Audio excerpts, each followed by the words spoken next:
What happens when a CEO goes undercover and discovers that one of his employees is living in a car with a baby? Daniel Hayes, the CEO of Fresh Eats Market, a growing grocery chain with over 30 locations, had always prided himself on creating a company that felt like family. He built his business from the ground up, believing that no one who worked hard should ever feel invisible. But recently, he'd heard whispers of overworked staff, missed paychecks, and managers turning a blind eye to struggling employees. His leadership team assured him everything was running smoothly, but Daniel couldn't shake the feeling that something wasn't right. So he decided to go undercover, blending in as a new stock associate at one of his stores. One chilly evening after his shift, as he walked through the dimly lit parking lot, he spotted a familiar face curled up in the back seat of a parked car, cradling a baby.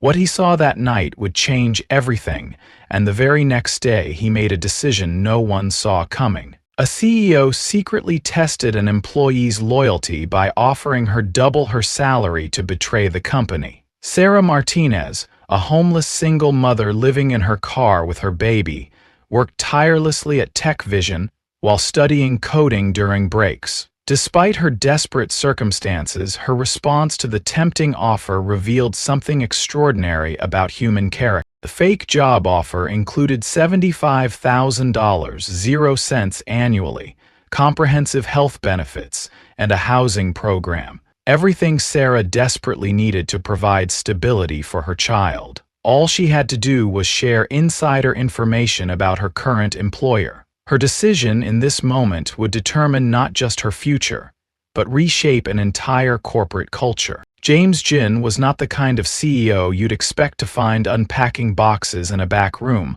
or wiping down counters in a busy store. As the driving force behind Tech Vision Enterprises, a rapidly growing technology firm, James had spent years fine-tuning his instincts from the top of the corporate ladder. His hands rarely touched the day-to-day grind. They were usually busy scribbling strategies or shaking hands in rooms where million-dollar deals were closed. But James believed something fundamental about leadership. No report, no survey, and no meeting full of neatly structured PowerPoint slides could show him the truth about his employees' lives. So once a year, he transformed himself. That year, he became Jim Carter, a quiet, unassuming new hire trying to get through his first couple of shifts. This transformation was part of what his team jokingly referred to as his underground boss initiative. It started 5 years ago, when the company was smaller, and he wanted to understand why turnover was higher in some departments than others.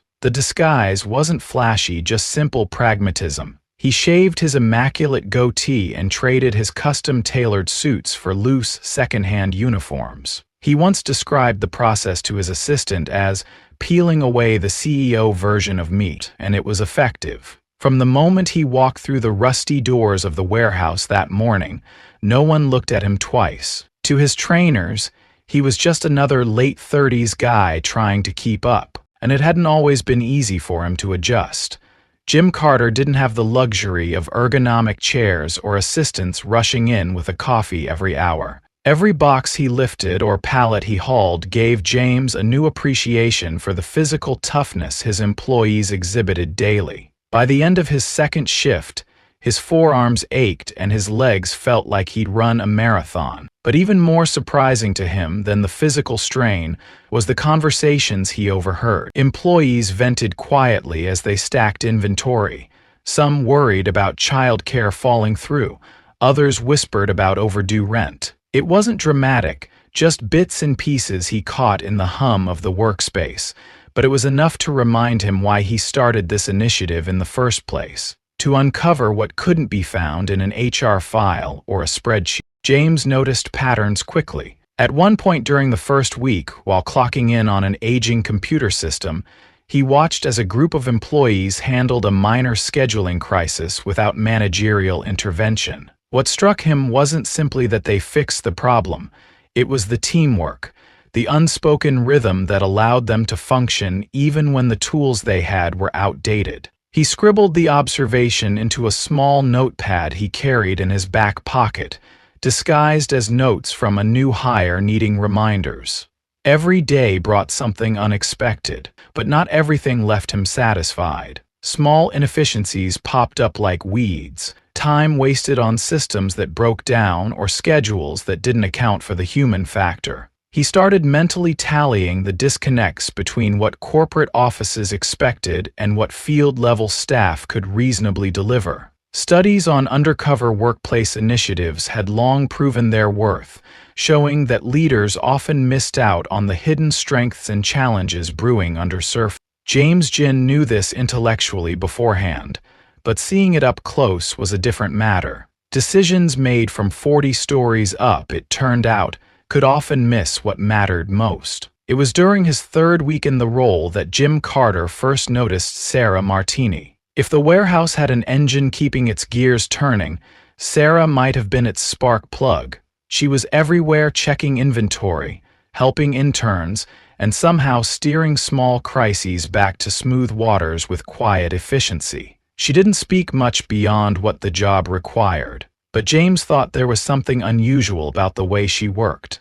Her movements were quick yet deliberate, as though every second mattered more to her than it did anyone else. He kept watching, taken aback not just by her determination but by her energy. There were no wasted moments or shifting eyes glancing at the clock, only focus. Noticing her so often on the floor made him curious. He started casually asking other employees about Sarah in passing, careful to keep his tone as neutral as possible. The responses surprised him. They spoke highly of her, but underneath their words glimmered an assumption he hadn't expected. Many thought Sarah had someplace else to be. She had this efficiency, this urgency that made people assume she was juggling a second job or a major family commitment. No one seemed to know the specifics, though, as Sarah wasn't one to overshare. Still, what all her co-workers agreed on was this: Sarah Martinez could be counted on when every second counted. Eventually, James learned what no one else in the warehouse seemed to know. It hadn't happened dramatically. He hadn't pried or cornered Sarah. It had been pure coincidence, one of those fleeting moments where circumstances revealed a person more clearly than words ever could. It was late, near the end of a 12-hour shift. Jim Carter made his way through the mostly empty parking lot when he noticed an old sedan with its interior light on. A baby's soft cry reached the still air before he saw Sarah. She was crouched in the back seat, bottle in one hand, baby cradled in the other. He didn't approach her right away. He wasn't sure if it would cross a line. Instead, he walked past casually, filing it away in his mind. Watching her clock in the next day like nothing had happened cast her in a new light. He couldn't stop imagining her alternating between diapers and deadlines in that small car, catching a few brief hours of sleep before starting all over again. Everything about how she worked suddenly made sense: why she moved with urgency, why every break had her nose buried in notes, sometimes textbooks. She wasn't just working this job for survival, it was part of something bigger. Her backstory unraveled slowly in the days that followed, though not because she shared any of it herself. James spent breaks piecing things together from staff comments and glimpses of Sarah herself, making phone calls, researching coding classes on an outdated phone screen. That old sedan, it turned out, wasn't just where she parked. It was home. For Sarah and her 2-year-old son, that car was the only space she had control over, the only roof she could guarantee stayed over their heads every day. But here was the thing James found most startling. None of it showed at work. When she walked into Tech's vision, leaving the parking lot and her sleeping toddler behind, Sarah wasn't a struggling single mother. She was a confident, hard-working employee whose attitude inspired everyone around her without needing much fanfare or attention. For James, it added a layer of complexity to everything he was observing. Here was someone who had every reason to buckle under stress, and yet somehow, she carried herself with more grace than anyone in the room. James began asking himself the tougher questions then, not about Sarah but about himself. What kind of world had he allowed under his leadership that could leave someone like her unseen? He had made this company to provide opportunity, a meritocracy where someone hard-working like Sarah could thrive. Yet clearly the gaps in his ivory tower perspective had let someone slip through unnoticed. Surviving but not truly living, James needed to learn more. From that point forward, his observations of her weren't about what made her great at the job. He wanted to understand something deeper. What kind of loyalty and sacrifice led a person like Sarah to give so much when she had so little left to give? That focus pulled him toward a decision as deceptively simple as it was risky. What would Sarah do if pressed to choose between her values and immediate survival? The parking lot was still, dimly lit by a handful of flickering lamps. Most employees had already gone home, leaving only a few scattered cars in the otherwise empty space. James Jim, moving as Jim Carter, tightened his jacket against the evening chill as he walked to his borrowed sedan,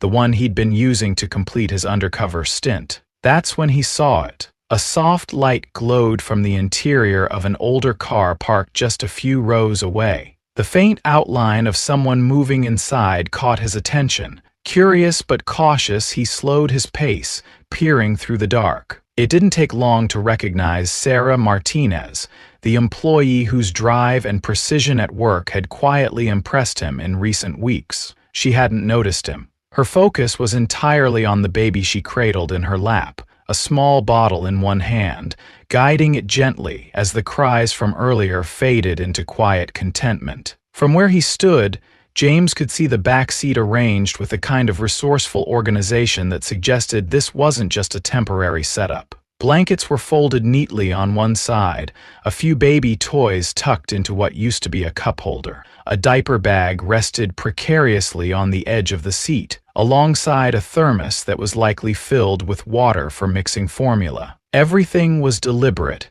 as if she'd optimized every inch of space the car offered to create some semblance of a home. He glanced away quickly, respecting her privacy, though his stomach tightened at the scene he'd stumbled upon. It wasn't just the fact that Sarah and her baby were living in their car, it was the quiet normalcy with which she moved, the kind of routine that suggested this wasn't new for her. He walked past quickly, blending into the evening shadows, but the image stuck with him, surfacing again the next morning as she showed up early for her shift. From her demeanor, nothing gave away her circumstances. There were no complaints, no signs of weariness, only the same calm efficiency she brought to every task. James didn't approach her about it, not yet. Instead, he observed more closely.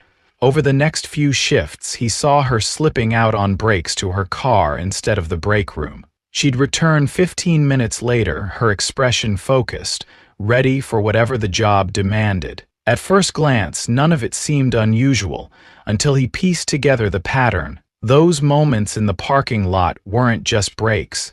They were stolen glimpses to check on her child. Her colleagues were largely unaware of her situation. When James tried gently steering conversations towards Sarah during downtime, most had nothing but respect for her work ethic. "She's sharp," one coworker told him. "Doesn't say much, but she's always 3 steps ahead in the order queue.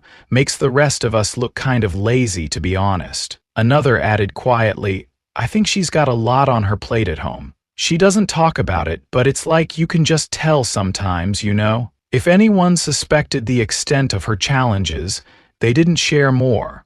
Likely out of the same respect Sarah herself seemed to inspire without asking for it. The more James observed, the harder it became to reconcile the two versions of her life. At Tech Vision, she was unstoppable, always on time, often staying late to help out, never cutting corners even when managing tedious tasks. She had a sharpness that made everything feel intentional, her movements efficient, her decisions quick. But it was hard now to unsee what he'd discovered outside of those office floors. After seeing that backseat nursery and watching her take quick glances toward the parking lot as though anchoring herself to an entirely separate life, James began asking himself how someone could shoulder so much burden without showing a crack. It wasn't just resilience he saw in Sarah, it was pride, the kind that kept her from mentioning her circumstances to anyone, let alone looking for sympathy. James couldn't shake the idea of her twin realities. Studies on financial hardship among working Americans flashed through his mind.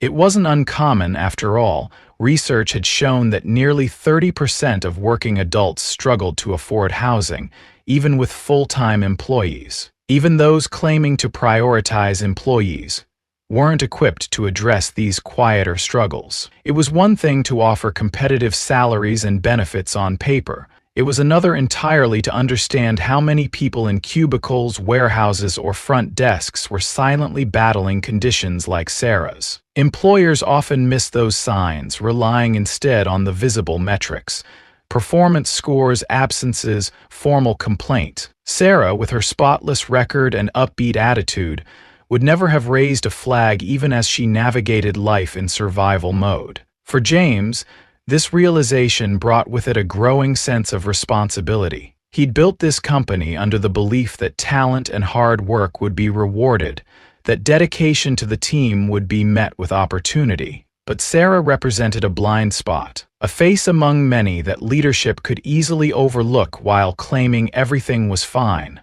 The thought unsettled him. He found himself questioning how many more employees might be hiding similar struggles behind professional facades, unwilling to risk the stigma or pity that often followed public vulnerability. That parking lot moment shifted something fundamental in James. Sarah wasn't just another employee anymore. She'd become proof of the disconnect between his company's ideals and its realities. But more than that, she was also a challenge, a puzzle he needed to solve. Her pride and resilience fascinated him, but they also raised the question he couldn't ignore. What motivated her to remain so focused, so committed to her role here, when by all accounts she had every reason to walk away in search of more stability? Was it loyalty, a belief that staying would lead to something better, or something else entirely? He needed to understand what drove Sarah and, more importantly, where her boundaries lay. So James made a decision. If he wanted to truly see who she was beneath the layers of professionalism and pride, he'd have to create a controlled scenario that tested her values in ways her job never could. He wasn't looking to expose flaws. On the contrary, he wanted to see just how deep her resilience and integrity ran. Would she hold on to the loyalty she seemed to show at work if faced with an offer that could solve her problems overnight? Or would she, understandably, prioritize her survival and her baby over staying true to her current team? The plan would involve risk, not for her but for him. To introduce a carefully constructed test without crossing the line into manipulation or cruelty would require precise execution. He couldn't simply approach her and ask outright about her struggles. That wasn't the kind of person she seemed to be, and besides, it wouldn't force her to confront the trade-offs between her circumstances and her principles. He needed to create an opportunity, one that felt real enough to present a true choice, but with safeguards in place to ensure she wouldn't be hurt by her decision,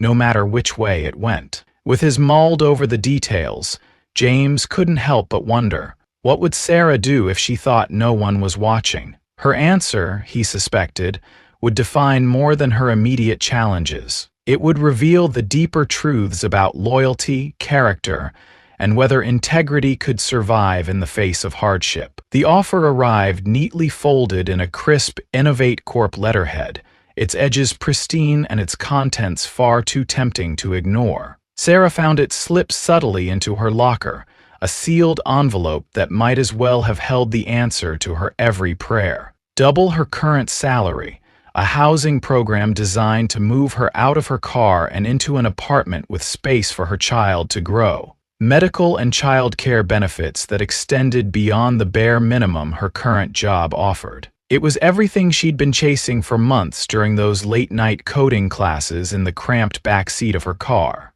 And yet, under all the promises, one glaring condition caught her attention and refused to let go. As part of your onboarding, we will request regular reports on your experiences and insights from your time at TechVision to better understand best practices in their internal operation. She paused, reading that line again, quiet dread mixed with disbelief. Everything in the offer was real, or at least it appeared so. Innovate Corp, a supposed competitor to TechVision, had crafted an unannoyable package aimed squarely at someone in exactly Sarah's position. What unnerved her most was how expertly the offer targeted her vulnerabilities. Whoever had prepared it seemed to know precisely what would pull at her heart. The letter suggested empathy on the surface, but there was no missing the subtext. To accept the offer, she would need to share privileged insights about her current employer. They didn't use words like espionage or betrayal, instead framing it as an opportunity to leverage her experience for personal growth. But Sarah wasn't naive. She understood what it implied. She held the paper in her hands, unmoving for several moments. At work, the clattering of equipment and the low hum of conversation droned on in the background, but inside her, a storm was brewing. The numbers on the letter danced in front of her eyes. $75,000, 0 cents a year. The thought alone nearly brought tears to her, though she refused to let them fall. That kind of money could change her child. Would mean no more leaving work unsure if her child was warm enough. No more lying awake on freezing nights rationing gas to heat the car. No more waking from shallow, stolen naps to the alarming thought of what would happen if her car, her only sanctuary, broke down. This wasn't just an improvement, it was a lifeline. But it came with a cost. The condition loomed heavier in her mind each time she read the letter. She thought of her team, the same coworkers who had shown quiet kindness in ways they didn't even realize. Covering shifts, bringing her the occasional extra coffee, asking no questions on days when she looked like she hadn't slept. She pictured her manager, who always wrote her glowing reviews, and the larger company ethos she'd grown to respect despite the hardships of her personal life. It wasn't a perfect system, but it had given her a chance. Was she really willing to undo that trust for the chance at immediate comfort? Or all of it churned in her head during her next few shifts. Standing at her workstation, Sarah found herself spiraling into flashes of her reality. There was the time the car overheated in the middle of the night, leaving her stranded until someone from roadside assistance arrived. She thought of her child crying uncontrollably when they ran out of formula, and she had to wait until morning to buy more. There were the countless moments she'd feel the weight of isolation pressing so hard against her chest, she wasn't sure she'd get through the day. The Innovate Corp offer sat like a phantom just outside her focus, tugging at her, asking the question she couldn't escape. How much would it take to break her resolve? Statistics she'd read online during some of her short-lived library sessions came rushing back. People under financial stress, she had learned, often struggle to make ethical decisions, not because they lack a moral compass, but because survival instincts skew perspective. A person can only juggle so much for so long before the lines blur, before shortcuts begin to feel justified. Sarah understood this concept deeply, and not in theory. She thought about the small compromises she already made in her daily life. Skipping meals to stretch her food budget, or letting the baby fall asleep in her lap rather than disturbing him when there was nowhere to safely set him down. Every decision was a calculator with no good options, only less damaging ones.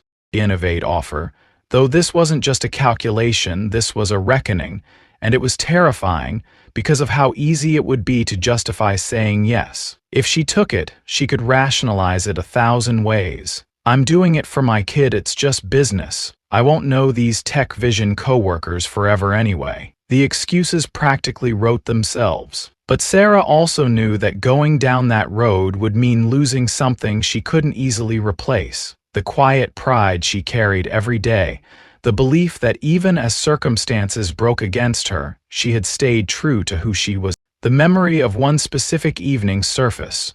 It had been a brutal night about a month earlier, colder than usual. She'd wrapped her child in every extra layer she could find, then sat awake in the driver's seat, not daring to sleep because she was too worried about the dropping temperature. Her body ached for rest, her mind raced with doubts, and she wondered just for a moment what failure would feel like. That night, she promised herself that no matter how hard things became, she would remain steady for her son. For him, she would hold the line, even if it meant staying on that edge herself. Now, standing there with the letter on the table in front of her, Sarah felt the weight of that promise. She returned to the line in the offer. "We will request regular reports on your experiences." It burned like a warning. Accepting wouldn't just mean taking the money, it would mean knowingly crossing an ethical boundary she'd never let herself touch before. It would mean becoming someone she couldn't forgive herself for.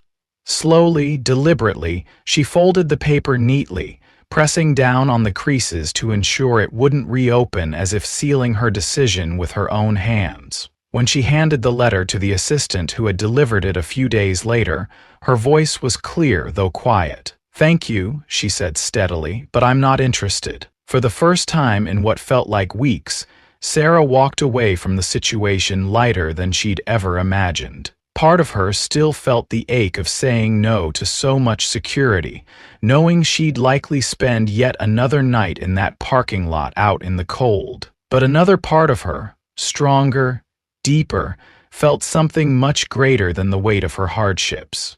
It felt like clarity, the kind that comes when you know without a shadow of a doubt that you've done the right thing, no matter how difficult the choice. One step, then another, and she moved forward, not knowing how close she was changing her entire life. The morning started like any other. Sarah clocked in on time, her uniform neat and her focus sharp. She headed to her workstation, gears already turning on the tasks ahead. But something felt different. Around her, there was a quiet buzz among her coworkers, their glances shifting toward the conference room at the back. She didn't think much of it, not at first. TechVision often called impromptu meetings, especially when team performance needed a boost, and Sarah assumed they didn't involve her. She immersed herself in organizing product queues until the assistant manager approached, clipboard in hand but with an unfamiliar hesitance. "Sarah," he said, clearing his throat, "James wants to see you." The name didn't register immediately.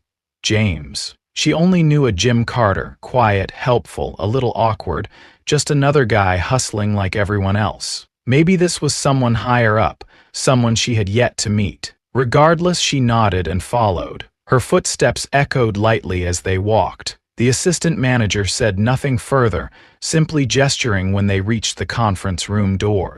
She hesitated briefly, unsure why she felt her stomach knotting. Then she pushed the door open. Inside, Jim Carter was waiting, but there was no uniform or hesitant demeanor this time. He wore an impeccably tailored suit, his posture commanding, and the familiar stubble that caught her off guard during their first shift together was now cleanly shaven. It clicked, though only partially. He looked like Jim, but this wasn't any version of the coworker she thought she knew. "Sarah," he began, the sharpness in his voice softened slightly by something almost imperceptible. Care, respect, perhaps even awe. "It's time I properly introduce myself. My name is James Jin, CEO of TechVision." He paused, giving her a moment to take it in. Her silence stretched through the room. At first she didn't react, her face unreadable, her feet planted. "I've been working undercover," he continued, "to see what happens in this company beyond what numbers and reports can tell me." Her brow furrowed slightly, the weight of his words pressing against her initial confusion. "Undercover." The word finally left her lips, low, questioning. She turned it over, trying to stitch it together with everything she thought she'd known about the quiet man she worked beside. There had always been moments, questions he'd ask, the strange mix of enthusiasm and inexperience, but they had felt harmless, normal. Now they took on an entirely different meaning. James gestured for her to sit, and she reluctantly lowered herself into the chair across from him. He didn't rush her. "There's something you need to know," he said. "The job offer you received from Innovate Corp wasn't real. It was part of a test I designed to understand your values under pressure." He leaned forward, his expression unapologetic but solemn. "I know this might feel like an intrusion, and I won't deny that it's unorthodox. But what you did, turning it down, holding your loyalty to TechVision despite your challenges, spoke volumes about your character." The room was quieter than she had expected it to be. No outside noise, no hum of machinery. Just the sound of her breath and her heartbeat thrumming in her ears. She struggled to find the right response, cycling through confusion, anger, and disbelief. "A test," she repeated, her voice flat. "You tested me." She didn't phrase it as an accusation, but the words lingered like one anyway. James nodded.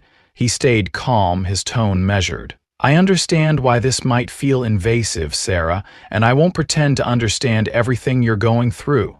But this company isn't just an enterprise to me. It's a promise to create something better for people who give their time and effort to help it grow. If I'm not willing to confront where we're failing, then I'm failing as a leader. And you've shown me more about what this company needs to do than any report I've ever read." Heard his answer, but the mix of emotions churning in her drowned much of it out. A part of her felt exposed. Her struggles were private, the kind of pain she only shared with herself, and it stung that James had witnessed them under false pretenses. Another part, however, couldn't help but feel seen. For so long she had lived her life quietly, navigating challenges without expecting anyone to take notice. And yet here she was in this room, speaking to the CEO who was acknowledging her resilience in a way she never expected. She started, her words faltering. "I don't know how to feel about this." She looked down at her hands. "Was I just some kind of project to you? A lesson for your leadership experiments?" James straightened slightly. "No," he said firmly. "You weren't a project, but you are an example. A reminder of what happens when we as leaders look the other way for too long." He paused. "Sarah, when you turned down that offer, you said something that struck me. You said, even if I'm just a number to them, they're more than just a number to them. That's not something we deserve to hear from someone in your position. It's something we need to earn." She let the words settle, though a part of her remained guarded, still uncertain of what to believe. Even so, the tension in her shoulders softened just barely. James saw it and took the opportunity to shift the conversation. "But this isn't just about my failures as a CEO," he said. "It's about recognizing that your work, your values are what this company needs to move forward." From a folder on the table, he slid an envelope across to her. "This is an official offer," he said, waiting as she flipped it open. Her eyes skimmed the words. "Director of Customer Experience Innovation." She froze. It wasn't just a title. The letter detailed a full relocation package, an executive-level salary, triple her current earnings, and stock options. She stared at it longer than she meant to, almost afraid that if she blinked it would vanish. "I'm not rewarding you," James clarified gently. "This isn't charity.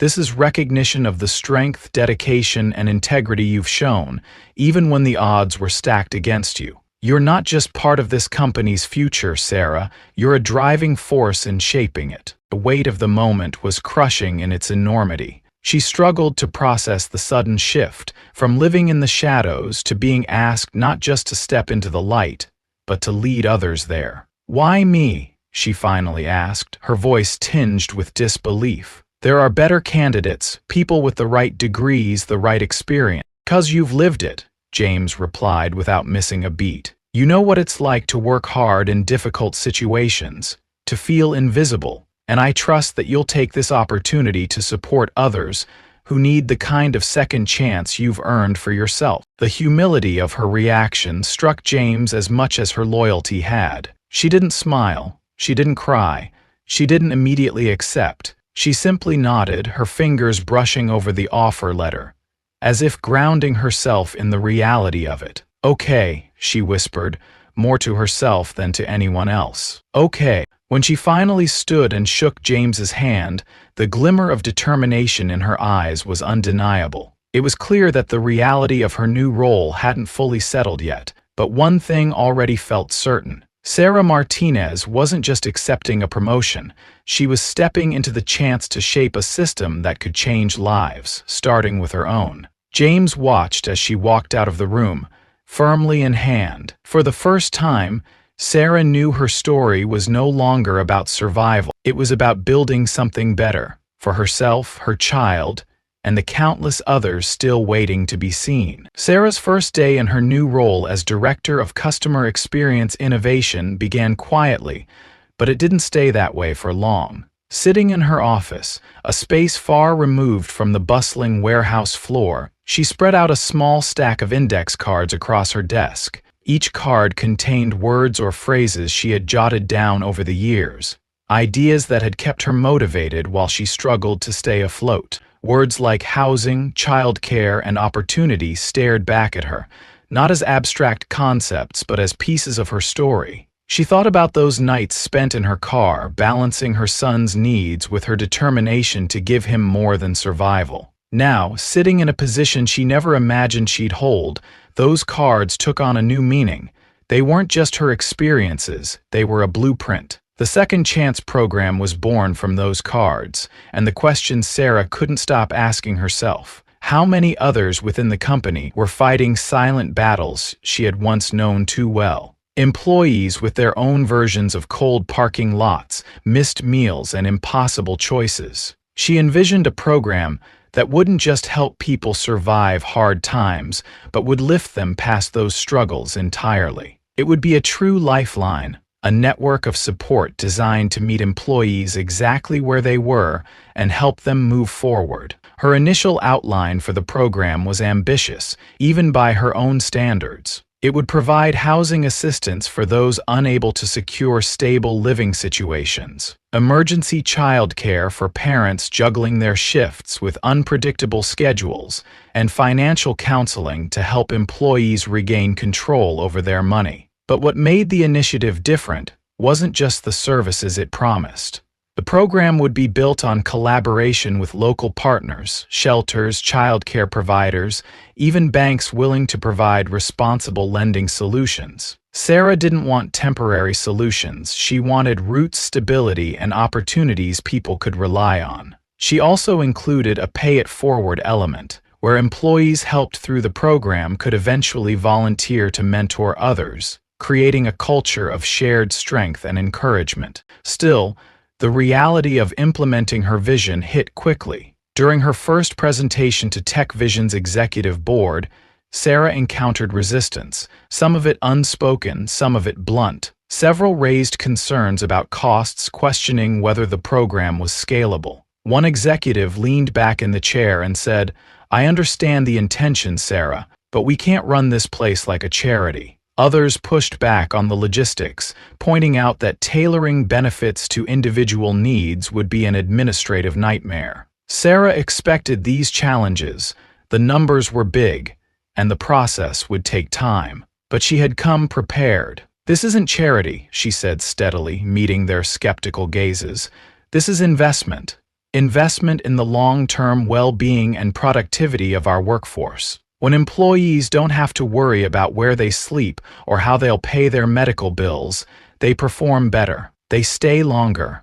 They commit harder." She refrained from mentioning her personal struggles at the table. It wasn't her story they needed to hear, unless their employees the unseen heart of TechVision. Eventually, she convinced enough of the team to give her pilot program a trial run. Even with the green light, the road ahead was far from smooth. Early stages were slowed by logistical issues, including negotiating contracts with outside childcare centers and rental agencies. At times, progress felt frustratingly incremental. Sarah would return home each evening replaying conversations over and over in her mind, trying to think of ways to better communicate the urgency behind the program. But each setback only solidified her resolve. She remembered vividly what had been at stake in her own life and refused to let the program stall or fade away. Soon the pilot launched. Employees who qualified were introduced to the new safety net the program provided. Among the first participants was a warehouse worker named Darnell. He had been splitting his nights between his sister's couch and his shift at TechVision, unable to afford his own place after unexpected medical expenses drained his savings. Through Second Chance, Darnell was able to connect with housing assistance that placed him in a small but stable apartment within weeks. "Before, I felt like I was one bad day away from losing it all," he admitted, tears glinting in his eyes. "Now I can go to work without carrying that burden on my back." Then there was Miriam, a single mother who had been on the verge of quitting her job after her babysitter fell through one too many times. Through the program, she received subsidized childcare that allowed her to keep working while knowing her 2-year-old daughter was in a safe environment nearby. She wasn't rushing home in a panic anymore, nor missing shifts because of unexpected delays. Miriam called Sarah directly one afternoon, voice steady with newfound pride. "I just got a promotion," she said. "I couldn't have made it this far without the help." Sarah watched stories like these pile up, carrying with them tangible proof of how much even a little support could change someone's reality. Beyond the individual successes, the impact on the broader company culture started to take shape too. Before long, TechVision's employee retention rates began to climb while absenteeism fell. Surveys revealed that staff felt more valued and less stressed,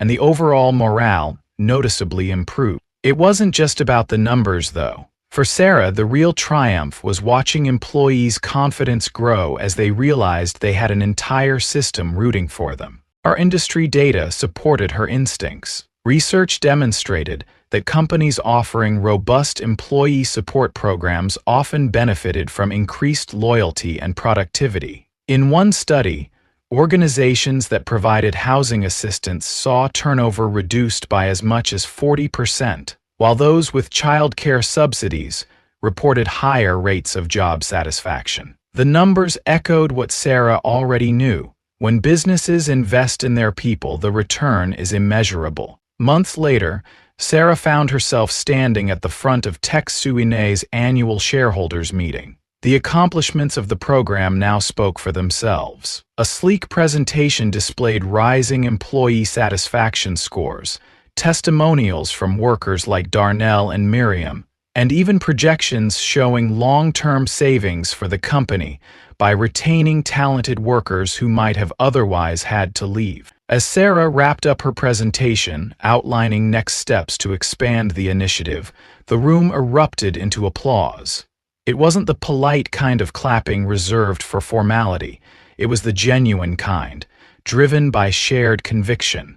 James Jin, standing near the back of the room, caught her eye and gave her a slight nod of approval. When the applause finally subsided, Sarah leaned into the microphone and spoke one last time. "This isn't just about programs or policies, it's about people. It's about making sure no one here feels like they're carrying their burdens alone. We've proven that when we show up for each other, the whole company thrives." After the meeting, as Sarah stepped into the hallway away from the bustle of executives and investors, a quiet smile settled on her face. The program had begun as a reflection of her personal struggles, but it had grown into something far larger than herself. She wasn't just helping others get a second chance.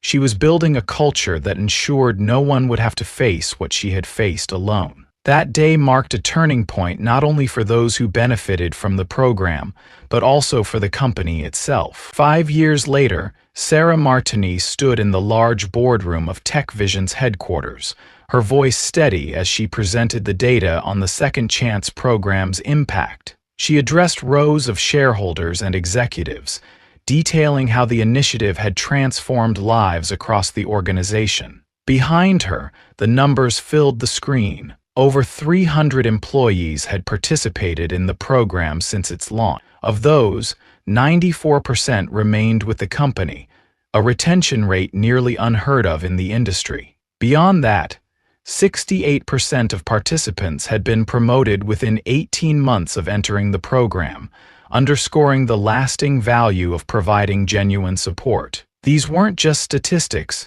they were evidence of a change that had reshaped the company from the ground up. The formal presentation hid the complexity of the journey that had brought her here. When Sarah first introduced the Second Chance program, the path was anything but smooth. Resistance had lingered among certain executives who questioned whether the investment could pay off long-term. She could still remember the sharp skepticism in those first meetings, phrases like unsustainable and too ambitious thrown around freely. But Sarah had persisted. She had come armed with more than just ideas. She had proof from grassroots trials, stories from employees who had seen their circumstances shift because of the program. Over time, Her consistent results silenced many of the doubts. For Sarah, her growing leadership role wasn't only about operational results. It was about a shift within the company that reached deeper. While data painted a clear picture of the program's success, the true transformation lay in TechVision's evolving culture. In Sarah's years at the helm of the initiative, the workforce grew to trust the company in a way that hadn't just as an employer but as a partner in their livelihoods. The fear that often came with voicing struggles or seeking help slowly started to fade. In its place was a culture that promoted resilience, not as an individual burden but as a shared value. Take, for example, the case of Jackie, a customer support representative who 2 years ago stood on the edge of financial collapse after sudden medical bills piled up. Before Sarah's program, someone like Jackie would have been unlikely to stay. The stress of balancing her personal life and work would have chipped away until she had no choice but to leave.